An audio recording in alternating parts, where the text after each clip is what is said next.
ఈ పండుగ యొక్క మూలాన్ని 18వ శతాబ్దానికి పూర్వం హైదరాబాద్ స్టేట్లో గుర్తించవచ్చు. మరియు ఇది రెజిమెంటల్ బజార్ మరియు హైదరాబాద్ ఇంకా సికింద్రాబాద్ జంట నగరాలతో ముడిపడి ఉంది. 1813 సంవత్సరంలో జంట నగరాల్లో ప్లేగు వ్యాధి వ్యాపించి వేలాది మంది ప్రాణాలను బలిగొంది. దీనికి ముందు హైదరాబాద్ నుండి ఒక మిలిటరీ బెటాలియన్ ఉజ్జయినికి పంపబడింది. ఇక్కడ మహాకాళేశ్వర రూపంలో ఉన్న ప్రసిద్ధ శివాలయం ఉంది.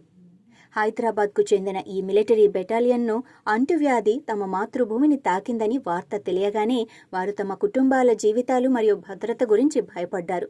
ఉజ్జయినిలో నియమింపబడిన సైనికులు మధ్యప్రదేశ్ ఉజ్జయిని మహంకాళి ఆలయంలో మాతృదేవతను ప్రార్థించారు. ఈ బెటాలియన్ ప్లేగును చంపమని మహంకాళి దేవిని ప్రార్థించిందని, ఆ దేవత అలా చేస్తే వారు ఇంటికి తిరిగి రాగానే నగరంలో మహంకాళీదేవి విగ్రహాన్ని ప్రతిష్ఠిస్తారని చెబుతారు. మహంకాళీదేవి వ్యాధిని నాశనం చేసి తెగులును దూరంగా ఉంచుతుందని నమ్ముతారు.